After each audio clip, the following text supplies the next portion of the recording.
Could Kung Pow, Enter the Fist's chosen one, really beat Betty by ripping off 2 tiny metal caps? Betty starts as Master Pain, sees a prophecy threat and orders a baby executed. That baby grows into the chosen one, a roaming fighter built by constant attacks. Master Tang names the enemy Master Pain, the man who later calls himself Betty. He also gives the real obstacle. Betty is protected by the evil council. That makes the hero a countermeasure, not just a guy with revenge issues.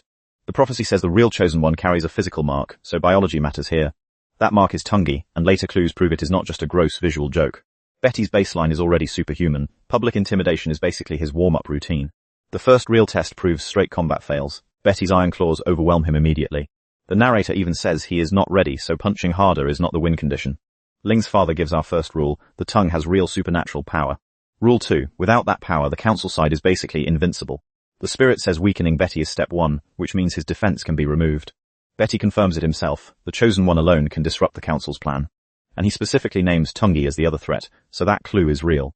Now we get rare data. Each silver pyramid cap is about 1.5 inches wide. That is 3.8 centimeters across, so the radius is about 1.9 centimeters. The narrator confirms the caps are Betty's power source, not decoration. So remove the caps, and Betty should drop from boss fight to normal body. The surface problem is brutal. Smooth metal gives fingers almost no grip. The points add pain, so a bad pull fails before the cap even moves. Treat the base as a circle. Area equals pi times radius squared. That gives about 0.0114 square meters or 11 square centimeters per cap. His hands become the tool, so the real question is how much force fingers can transmit. Heat and cuts do not make skin stronger in minutes. At best they train pain tolerance. For a weak bond at 0.1 megapascals, force equals stress times area. So 100,000 pascals times the area gives roughly 114 newtons. At 1 megapascal, the same cap needs 1,140 newtons to break free. But pulling is not gripping. His fingers still need enough traction to hold on. Dry skin on smooth metal has a friction coefficient around 0.4. That weak 114 newton case still needs about 285 newtons of squeeze. The strong case asks for 2,850 newtons. Human pinch grip is closer to 100. After training, he still has a strategy problem, not a confidence problem. He says it himself. While ripping caps, he is completely defenseless. Human reaction time is about 200 milliseconds, and Betty's claws are already moving. That makes the 2-cap pull the only plan with a survivable window. Energy is not the hard part. 200 newtons over 5 centimeters is only 10 joules.